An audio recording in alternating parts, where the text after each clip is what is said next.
I saw the poster for Hokum that said, "We've been expecting you," and thought, that's an intriguing line. I looked it up later and saw the director has some solid movies under his belt, so I put it on my theater run list. Just like the "We've been expecting you" line, the movie starts pretty intriguing, but the stuff that intrigued me was never delved into. When I left the theater, I really liked the movie. It was a touchdown. But the more I thought of the movie, the more issues I had with it. Up front, I'll say this is a good movie and I recommend seeing it. The premise alone is really fun. Very nice tone and mood. You for sure get sucked into each moment. There was a lot that reminded me of 1408. I like that movie. You should watch it. Overall, Hokum's solid. I really like Jerry. Very fun character, and I like how he interacts with Adam Scott's character, Ohm Bauman.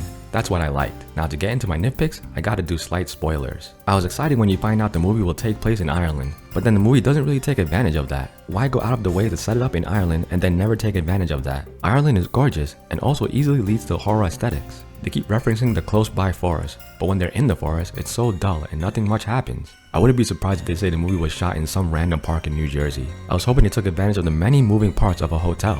The staff, the operations, different rooms, they kinda do it here and there, but I feel like they could've did it way more. They dropped the ball. For example, the father and his key. He was set up as some creeper and they emphasize how protective he was of the key. But none of that matters because he's not in the movie at all. And the key is taken from him incredibly easily, off screen even. What was the point of setting up the creeper dad and his lore and tying the key to him? There was a lot of that throughout the movie. The goats were interesting, but I guess that was just to introduce the mushrooms thing? And then what? Was the mushroom milk supposed to make us the viewers question what was really happening? It didn't feel like that kind of movie at all. So what was the point? Like, I think it was cool that Jerry was saying he saw the ghost because he was on the mushrooms. So I thought it was set up for them needing to use the mushrooms.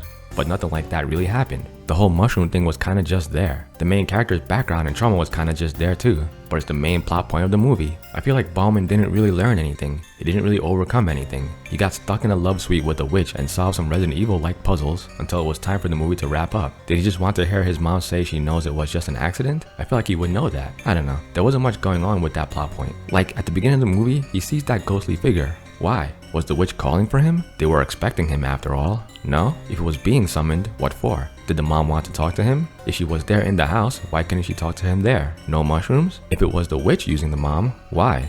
She's just evil? So many opportunities for touchdowns, but they settled for field goals. I also wanted to see other staff interacting with the witch or the ghosts or happenings around the hotel. I get that they wanted to be more intimate, not involving too many people. I think it needed a little more characters interacting with the hauntings. Also, what the hell, you said it during Halloween, and they didn't even show any of the Halloween party. That's how I feel about the entire movie. A lot of stuff that don't lead to much, but it sets up good atmosphere and scary scenes, which were all great. They could have went for a full blitz at least for some of the plays. Why the football analogy? I don't know, because I felt like it and it kinda goes with my narrative. Just like the events in Hokum. It's still a good movie and I had a good time. I just really get nitpicky for certain things.